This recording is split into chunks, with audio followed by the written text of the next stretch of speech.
Matthieu 10, 39. Celui qui conservera sa vie la perdra, et celui qui perdra sa vie à cause de moi la retrouvera. En d'autres mots, le disciple qui fuira la mort perdra son âme, mais celui qui mourra à cause de moi sauvera son âme. Ici, les expressions « sauver sa vie, sauver son âme »,« perdre sa vie, perdre son âme » sont synonymes. Chrysostome a écrit « Notre Seigneur a dit, celui qui veut sauver perdra, et celui qui perdra sauvera, mettant ainsi des deux côtés le salut et la perdition. » C'est-à-dire que si dans une période de persécution, le disciple est placé devant le choix de mourir pour sa foi ou de renier son appartenance au Christ, s'il choisit de renier le Seigneur, la porte du royaume de Dieu, lui, sera fermée, peu importe ce qu'il a été dans le passé.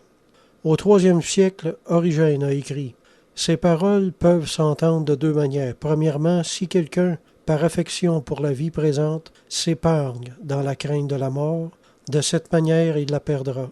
Il lui fera perdre tous ses droits à la vie éternelle. Mais celui, au contraire, qui méprise la vie présente et qui aura combattu jusqu'à la mort pour Jésus-Christ, il la sauve infailliblement pour la vie éternelle. » C'est ce que croyaient les premiers chrétiens. Moi, plus que je lis l'Évangile, plus je réalise que Jésus-Christ est venu à une époque très dure, où la foi en l'Évangile mettait la vie en danger. L'Église est née, puis s'est développée durant des périodes de persécution. Puis quand je lis des passages comme celui qu'on est en train d'étudier, je commence à trouver ça de moins en moins normal pour des chrétiens de vivre en paix, puis de ne pas être persécutés. On dirait qu'en perdant les persécutions, le christianisme a perdu tout le reste, ou presque. Un chrétien, c'est fait pour être persécuté. La preuve, c'est quand il n'y en a pas de persécution, le chrétien ne sait plus qui il est vraiment. On se met à se persécuter les uns les autres tellement on a besoin de persécution. Le chrétien ne sait plus qui il est quand il n'est pas en temps de persécution parce que l'Évangile a été écrit pour des croyants en période de persécution. La seule façon qu'on peut savoir quelle sorte de chrétien on est serait d'être placé devant une alternative de vie et de mort, comme les premiers chrétiens l'étaient. Les chrétiens des premiers siècles, qui ont vécu durant les persécutions romaines, étaient généralement placés devant la mort après seulement quelques mois après leur conversion, nous dit l'histoire ecclésiastique. Ils n'avaient pas le temps d'aller bien loin. Ils se convertissaient, ils étaient découverts, ils mouraient pour leur foi, puis d'autres les suivaient en arrière.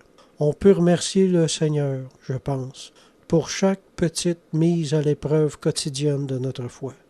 Maintenant, en pays de liberté religieuse, qu'est-ce qu'on peut faire pour prouver notre allégeance et notre amour pour le Seigneur, s'il est impossible de le faire par l'acceptation du martyre?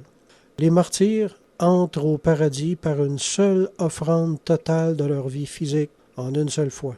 Nous autres, on peut y arriver par une autre sorte de martyr également, c'est-à-dire en pratiquant la mort quotidienne en nous-mêmes, par des milliers de petits actes de renoncement à nous-mêmes et de renoncement au plaisir du monde qui vont s'échelonner sur toute une vie, en acceptant la persécution, en acceptant les injustices, en acceptant un paquet de choses comme ça.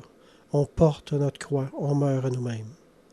Aller au martyre après 3 mois de vie chrétienne, ou mourir naturellement après une vie entière de renoncement quotidien à la chair, je pense que les deux sortes de morts ont certainement la même valeur devant le Seigneur. Amen.